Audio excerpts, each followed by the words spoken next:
com propaganda na televisão ou qualquer outra atividade política. Nos Estados Unidos, se pensa, de modo geral, que isso deve ser decidido pelo candidato e pelas pessoas que o apoiam. Mas eu devo dizer que no sistema de financiamento público para a presidência há limites de gastos que se aplicam a tudo, a todas as atividades políticas de um candidato, mas não há sublimites dentro desse limite nacional para a televisão, para a propaganda na televisão ou para qualquer outra atividade em específico.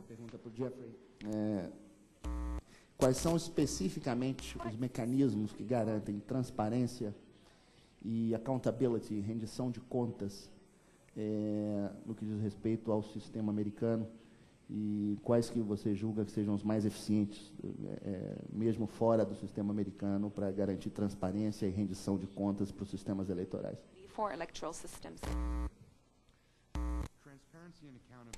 A transparência e a rendição de contas.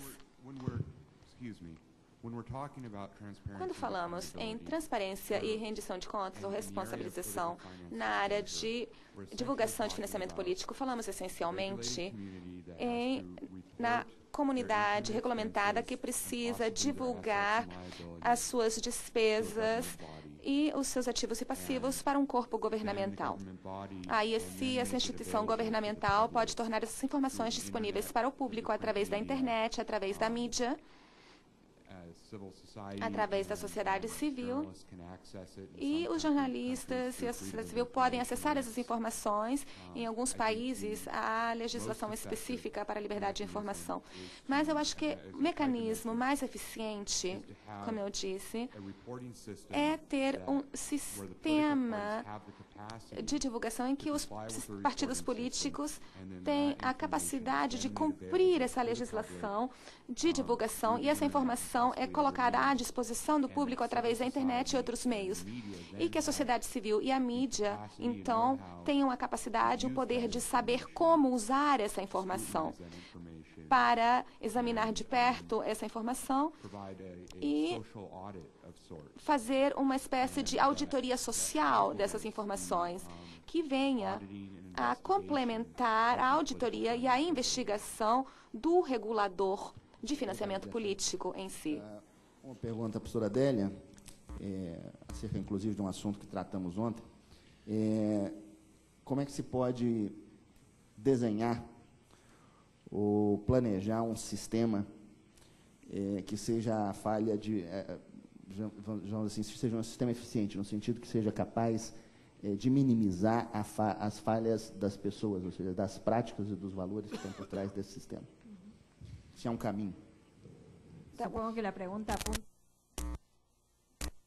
Desenhar um sistema legal e o outro, uma grande criação de cultura, e as nossas instituições estão trabalhando nesse sentido, mas isso é a longo prazo.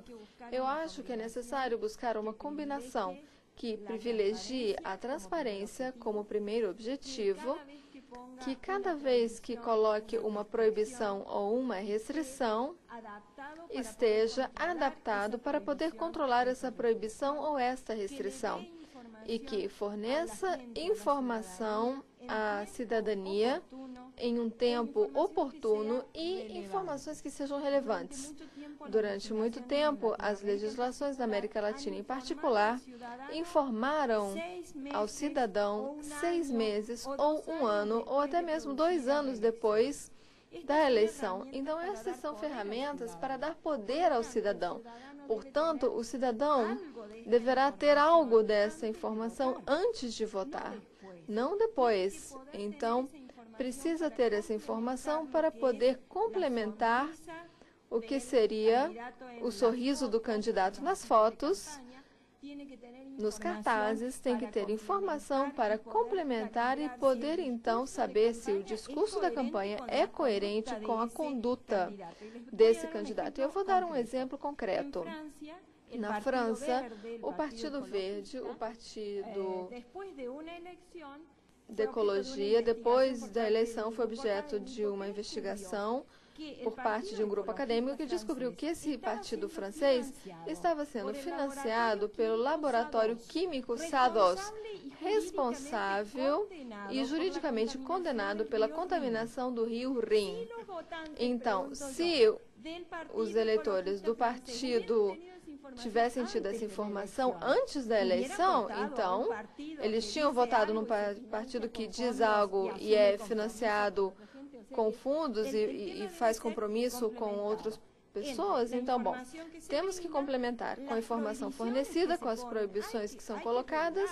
Então, temos que regular, concordamos, mas de nada serve, se eu não tenho um mecanismo de controle adequado, colocar uma obrigação de que todos os candidatos na lista individualmente devam informar. Caso, por exemplo, do Peru, das eleições anteriores, 12.000 apresentações na OMP, que é o Escritório Nacional de Processos Eleitorais, 12.000 balancetes de campanha, impossível de controlar. Resultado, a lei era muito ambiciosa e as pessoas pensaram que a lei era muito boa, mas na prática condenou ao fracasso o sistema.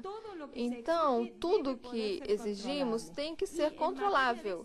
Em matéria de sanções, e isto é muito importante, é necessário estabelecer sanções com escalas, ou seja, o mínimo e o máximo de sanções para que o organismo de aplicação possa calibrar a seriedade da sanção em função da seriedade da falta.